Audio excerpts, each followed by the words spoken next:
Yes, the answer is yes. Like my new t-shirt? Thanks, Steve. Thanks, Steve. Back to you, Steve. You're welcome, world.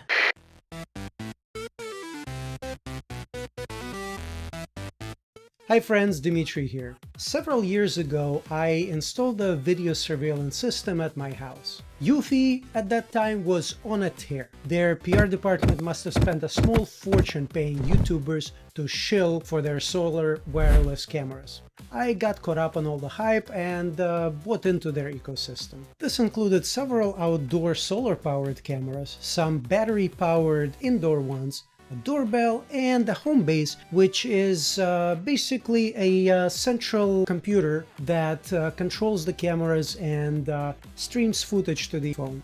Fast forward to now, and I'm very disillusioned with the system and pretty much ready to gut the entire thing. Before I get into why, let's first talk about home surveillance in general. I'm sure I'm not the only person who's dealt with package theft, car vandalism, even frivolous lawsuits. They called him Slippin' Jimmy. Never had a break-in, knock on wood, but having video proof most certainly helps with police report and insurance claims. To be clear, having cameras pointed everywhere doesn't prevent any of this, but if anything, it's enough of a deterrent. It's also nice being able to open an app on my phone and see live camera feeds from anywhere in the world with an internet connection. I've already done some preliminary research, and there are three main options. One, I can call a local installer. They send a couple of guys over, they wire up the cameras, but charge an arm and a leg for the privilege. Two, I can buy an off-the-shelf kit that includes all the necessary hardware and then install it on my own, saving a bunch of money. Or three, I can buy each piece of equipment separately and clubber it together myself for even more savings. If you've gone through a similar choice, let me know in the comments, I'd love to read your experiences. Putting aside the first option, let's discuss the two DIY solutions. For kids, there is plenty of choice. You can buy an NVR system from a ton of brands with unpronounceable names you've never heard of. There are many recognizable ones too, like Eufy, Blink, Arlo, TP-Link, and many others. For a self-hosted solution, you need a server with storage, a bunch of network cameras, and software. Installing either system is a wash. You run wires to wherever you need to mount the cameras and hang them up. What you get with a kit is ease of configuration. It's usually straightforward, and the cameras become accessible over the internet pretty much instantly. But that's about where the benefits stop. Many of these systems have subscriptions for accessing your recordings, others are free, but will they stay free forever? Not if you've been paying attention to where tech industry is moving towards lately. Another con is expanding these systems with more cameras later on is not always straightforward. They're usually locked to very specific camera models. Lax security is another con. The video these cameras stream is more often than not completely unencrypted, and even if the manufacturer enabled encryption, it's usually weak and prone to being hacked. For cloud-based solutions, there's always a question of privacy. How sure are you that nobody else has access to your saved recordings, or worse, live view? Did the manufacturer pinky swear promise that they won't peek? Right. And Amazon totally isn't gonna let cops sift through all the footage from Ring video doorbells that they've amassed. To be fair, on self-hosting side, it's not all unicorns and rainbows either. You put those systems together yourself, so you get to configure everything from scratch. And then you can't blame anyone but yourself if things don't work right. Before you ever get to that point, you need to pick which cameras to buy and worry about things like specifications, streaming protocol, weatherproofing for outdoor ones, and so on. Accessing them from outside your home network is not easy either. Since we're not relying on somebody else's servers, we'll need to worry about the networking side of things like firewall rules and such.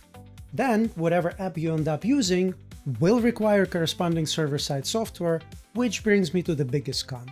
To be truly in control, you have to host your own server, for storing and processing recordings. Depending on what you want to accomplish, this can be done with something as small as a Raspberry Pi single-board computer with a USB drive connected, all the way up to a powerful PC with a strong graphics card for machine learning tasks, or something in the middle.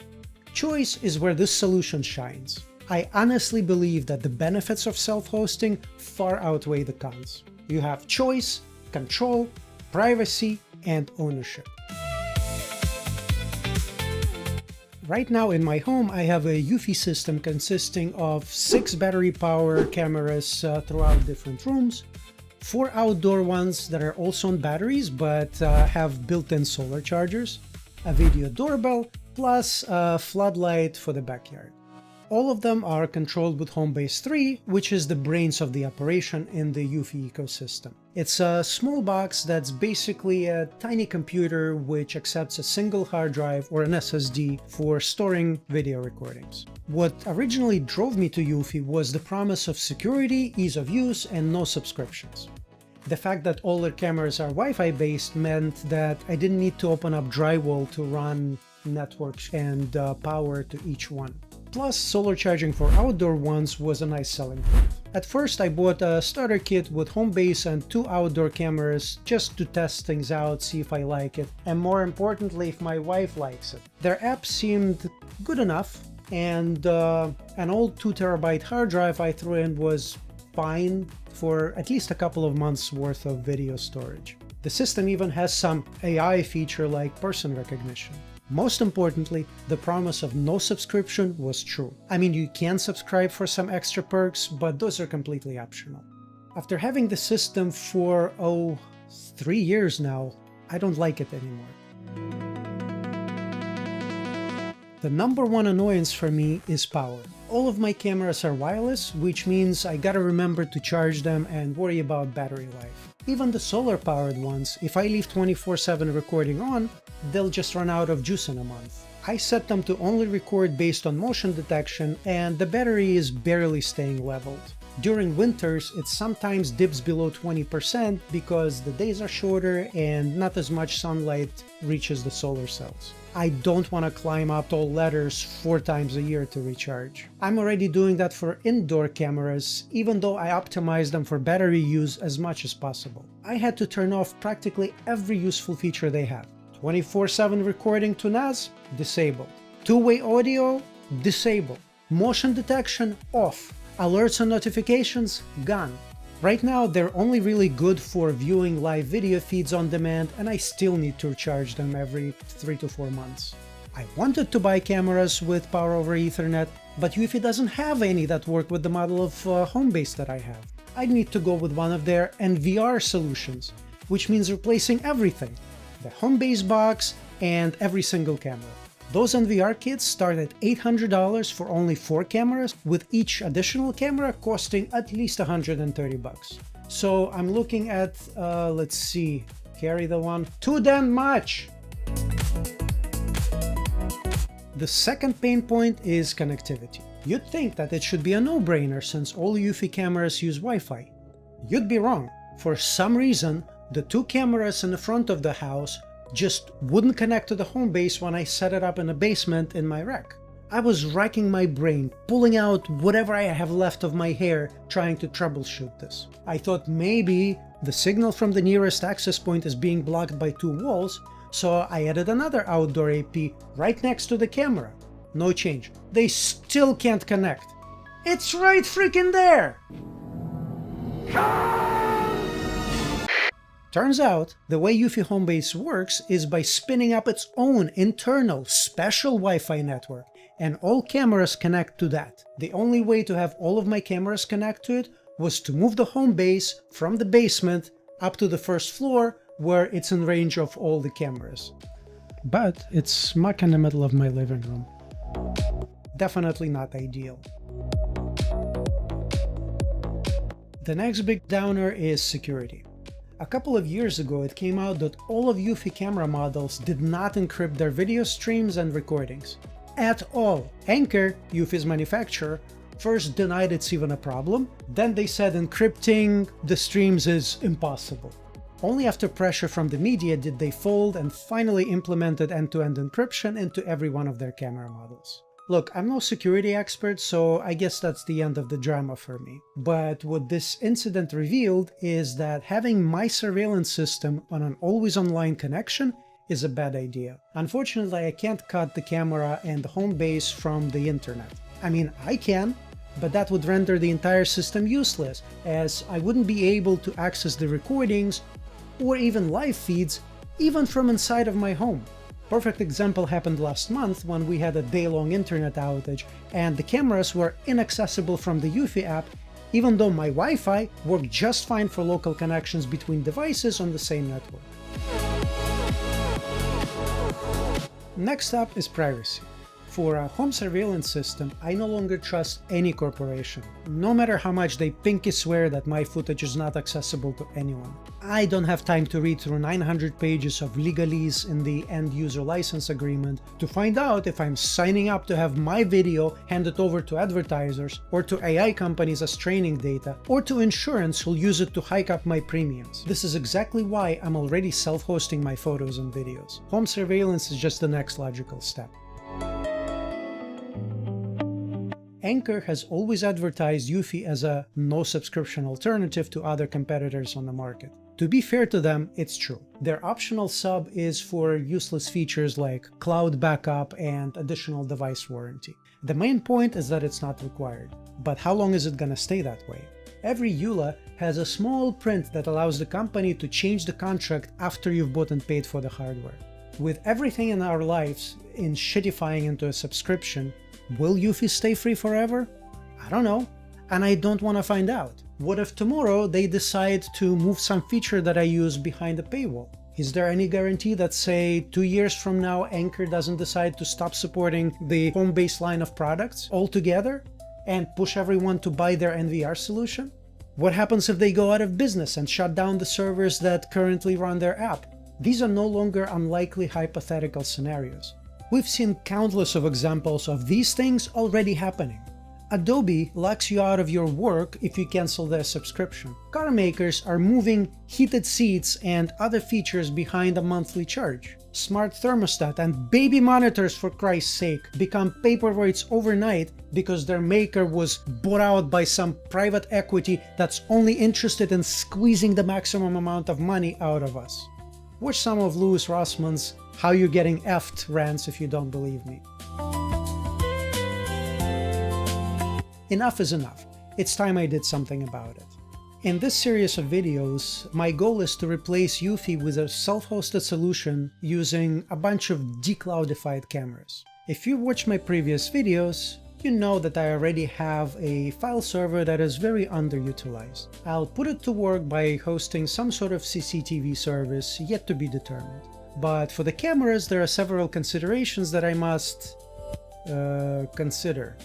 A. Obviously, no Wi-Fi cameras. We just covered that. They will all have to be wired and support power over the internet. I don't want to think about where to plug them in, especially the outdoor ones. 2. Speaking of outdoor cameras, I need them to have night vision of some sort. Most come with the little infrared LEDs around the lens that work great for as far as 100 feet away. Color night vision is a nice to have, but not required. C, or 3, whatever. They all must stream video over RTSP without internet connectivity. In fact, I will be explicitly blocking them from the internet access in my network configuration. 4. Cost should be reasonable. This is where you can go ham on the features.